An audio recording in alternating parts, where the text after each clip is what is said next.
Nós temos aqui, vocês que acompanham a gente há meses, insistido na relevância de um plano de metas para o governo Lula. Aproveitar a transição energética, aproveitar a nova indústria que está vindo por aí. Temos enfatizado que o Estado brasileiro tem boas cabeças em várias áreas e tem estruturas espalhadas por todo o país, desde as estruturas das federações de indústria, comércio, agricultura familiar, cooperativismo, MST e tudo.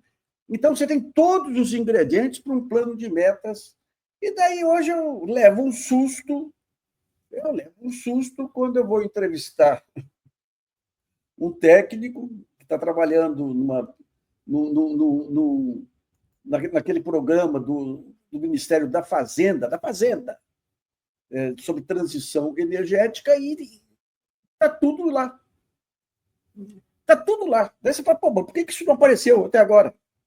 Isso devia estar no centro do governo Lula. O governo Lula deveria ser o presidente dessa estrutura toda aí. Então, vamos ver aqui com o Rafael do B. Rafael, nós conversamos já longamente hoje de manhã para você me passar os dados aí. Eu fiquei efetivamente surpreso com os avanços que já ocorreram nesse período. Eu queria que você sintetizasse primeiro esse papel do Ministério da Economia, que é algo que ocorreu também na Argentina, nos anos 40, lá com o Banco Central.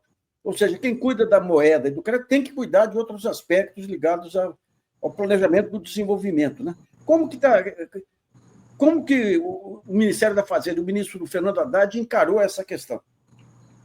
Boa noite, Nassif. Boa noite a todos aqui que acompanham a TV GGN. Prazer estar aqui. Obrigado pelo convite. Eu acho que tem uma novidade grande, realmente, que é o ministro da Fazenda, Fernando Haddad, colocar esse tema como uma pauta prioritária na agenda do Ministério. E isso graças, em parte, também à relação muito positiva e saudável que ele tem com a ministra Marina, uma grande parceira dessa agenda, e fez esse assunto da agenda climática deixar de ser uma pauta apenas ambiental e passar a ser um verdadeiro vetor de desenvolvimento econômico. E o ministro Haddad sempre fala isso. Muitas vezes, ministros da Fazenda, no Brasil e no mundo, encaram essa agenda como um obstáculo ao desenvolvimento. Ou eles são contra, ou são, no mínimo, indiferentes ao assunto. E aqui, no caso do Brasil, o ministro Fernando Haddad tem colocado isso como um vetor do desenvolvimento. Eu acho que isso dá uma centralidade enorme para viabilizar essa agenda. E quando a gente conversa com interlocutores em outros países no mundo, eu acho que todos chamam a atenção para o caráter único de o Ministério da Fazenda estar colocando isso como central e, graças a isso, boa parte das medidas estarem avançando. Então, muito rapidamente, aqui nesses 2 anos, aqui 1 ano e meio que a gente vem trabalhando com a implementação do Plano de Transformação Ecológica, vários marcos normativos já foram aprovados, várias medidas administrativas do governo foram implementadas e graças, evidentemente, ao fato de que o ministro da Fazenda tem colocado isso como uma pauta central ao lado das outras agendas do Ministério, né? Uma coisa que chamou atenção é que vocês conseguiram definir, organizar as temáticas aí, as ações em cada setor, e tem conversado para cada tema com ministérios ligados àquele tema e com setores ligados àquele tema. Eu queria que você falasse da primeira meta aí, que é a questão do financiamento desse plano aí. O que foi feito até agora?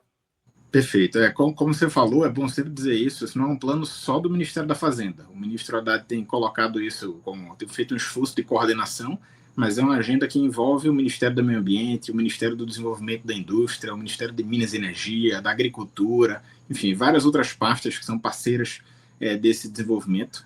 E um dos eixos do plano, como você mencionou aí, o eixo 1 do plano, é o que a gente chama de finanças sustentáveis. E a questão é como é que a gente coloca os incentivos e desincentivos para a economia brasileira para alocar cada vez mais recursos públicos e privados em atividades que contribuem para o meio ambiente, mas, ao mesmo tempo, promovem desenvolvimento tecnológico e produtivo no Brasil.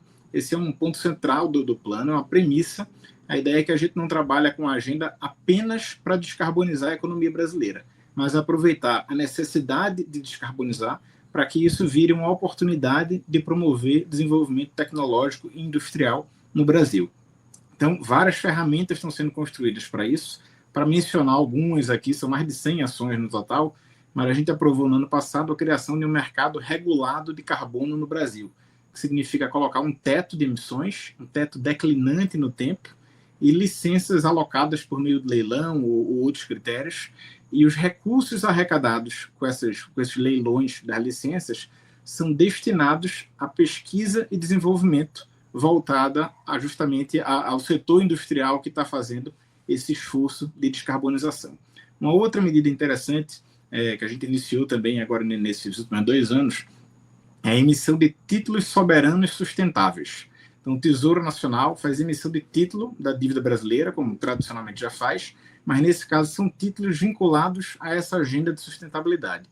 Isso possibilita a gente captar recursos a uma taxa mais barata do que o normal, e com isso o Brasil consegue, com esse funding, sem nenhum subsídio público adicional, simplesmente conseguindo captar uma taxa barata, alocar esse recurso no BNDES, no Fundo Clima, que é gerido pelo BNDES, e o BNDES está fazendo um trabalho extraordinário, a equipe do Mercadante, em ofertar em crédito barato para atividades ligadas à sustentabilidade e inovação. Então, a gente consegue uma fonte barata para projetos que são relacionados à energia renovável, à biotecnologia, a ônibus elétricos, enfim, todas essas oportunidades colocadas na área. E um terceiro que eu ia mencionar aqui para dar destaque, tem muito mais, mas para trazer um outro exemplo importante, é um programa chamado EcoInvest Brasil. Foi um programa criado para ajudar a superar um dos grandes desafios para os investidores estrangeiros que cogitam ir a países em desenvolvimento e têm receio, o maior receio de todos em geral, é a volatilidade do câmbio. E a gente experimentou isso agora no final do ano passado, com a variação muito brusca do dólar aqui no Brasil. Então, uma pessoa que faz um investimento pensando não em 6 meses ou 1 ano, mas num projeto de uma fábrica que vai durar 10, 20, 30 anos no Brasil, como é que ela se protege da volatilidade do câmbio? Então, junto com a equipe técnica do BID, do Banco Mundial, do Banco Central no Brasil, a gente desenhou essa fórmula nova chamada o EcoInvest, que cria 4 linhas diferentes, dependendo do tipo do empreendimento, que possibilita proteger o empreendimento contra a volatilidade do câmbio no longo prazo. E o critério de elegibilidade para entrar no programa é justamente que seja um projeto com essa natureza de sustentabilidade e de inovação tecnológica. Então, se a pessoa quer fazer uma planta termoelétrica de carvão no Brasil, ela não vai ser elegível dentro desse programa. Mas se quer produzir veículos elétricos aqui no Brasil, ou quer fazer um investimento em biocombustíveis aqui no Brasil, aí sim ela seria elegível com essa solução nova de proteção. Mas um ponto importante que você me colocou lá é o leilão dos bancos que querem ter acesso a essa linha, que eles têm que aportar recursos também no fundo. Como Exatamente. É que é isso? Uma das ideias é justamente que a gente mobilize também o capital privado para fazer esses investimentos. Então, não é só recurso público alocado, mas também recursos privados. Então, uma das linhas desse programa é uma linha chamada de Blended Finance, perdão aqui pelo anglicismo, vou ficar usando expressão em inglês, mas é uma mistura de capital público e privado, e a ideia é justamente do leilão o poder público garante o mínimo para viabilizar o empreendimento, mas quem vai ganhar o leilão é quem conseguir botar um múltiplo desse valor em recursos privados. Então, poder público, nesse caso, a gente colocou 6 bilhões no conjunto do programa e conseguiu mobilizar, no total, mais de 40 bilhões em investimentos, a maior parte deles privado, né? Então, quem oferece um múltiplo de 10, ou seja, casa 10 em recurso privado para cada um público, é quem vai ficar vai ser beneficiado, na verdade, por essa linha. Né? Rafael, essa linha é para criar seguro cambial ou para financiamento direto mesmo? Essa linha é um crédito ofertado vinculado a uma solução de hedge cambial. Então, para cada uma das 4 linhas diferentes, as soluções são um pouco diferentes. Uma é baseada em derivativos cambiais, a outra é baseada nesse blended finance, né? A outra é uma linha de liquidez. Então, assim, se o câmbio variar dentro de um certo valor, o risco é do empreendedor. Se ele for além daquele valor, aí o poder público oferta essa solução como se fosse um seguro. Então, cada uma é desenhada para um tipo de empreendimento diferente. Tá. Bom, um outro ponto relevante aí é esse estímulo à ciência e inovação, e um ponto aí que vocês estão criando, aliás, coincidência, porque ontem eu escrevi hoje, eu escrevi sobre essa questão de tentar fazer um trabalho em cima dos cientistas americanos, pegando uma dica aí do nosso companheiro João Furtado, e você disse que tem um dos programas lá visa desburocratizar a entrada de estrangeiros relevantes aí para a questão verde aí no Brasil. Como é que funciona isso? Exatamente. A gente vem discutindo isso com o Ministério da Justiça, o Ministério do Desenvolvimento e Indústria. Como é que a gente cria um programa para justamente aproveitar esse momento aí de rearranjo dos investimentos globais na agenda verde, para que o Brasil vire o local para atrair esses investimentos em termos financeiros e esses talentos em termos de mão de obra qualificada em áreas que estão na fronteira do conhecimento tecnológico. Então, a ideia é que o Ministério da Justiça possa organizar esse anúncio em breve, mas a gente vem amadurecendo aqui um desenho de um programa para justamente viabilizar a atração desses talentos, porque esse eixo de inovação tecnológica é central para todo o plano. A ideia é que a gente aproveite isso daqui como uma oportunidade de promover inovação tecnológica e, portanto, produtividade e competitividade internacional para a produção aqui no Brasil. E essa medida aí de atração, ela se soma ao volume maior de recursos destinados a P&D, ao uso do poder de compra do Estado para mobilizar investimentos em P&D, entre outras ações. Um ponto muito importante é a inclusão do conteúdo nacional. Eu até perguntei para você, a China, por exemplo, quando você pega energia eólica, você tem uma grande estatal chinesa que fabrica todos os equipamentos, depois fornece para o setor privado. E aqui parece que tem também uma vertente aí para estimular a produção de equipamentos eólicos também, né? Sem dúvida. O Brasil chegou a montar uma capacidade de produção de equipamentos eólicos muito significativas, tanto do aerogerador, da nacelle, como chamam, quanto das pás eólicas e mesmo das torres.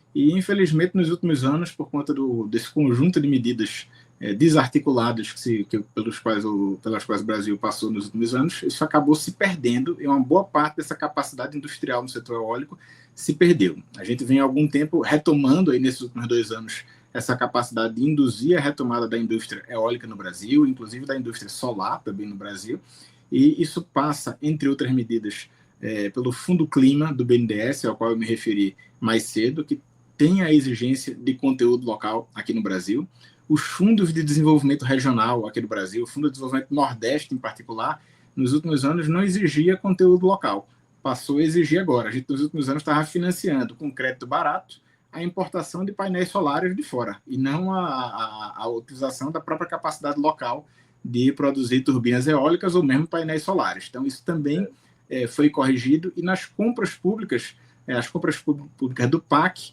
cada vez mais a gente está incorporando para essas compras regras de conteúdo local, sempre tendo cuidado de calibrar nas áreas em que o Brasil tem capacidade de competir, para não ser também só uma proteção para uma indústria que perde capacidade de competir internacionalmente, mas, pelo contrário, para a gente estar impulsionando essa indústria em que a gente tem potencial de estar na fronteira e com alta capacidade de competir internacionalmente.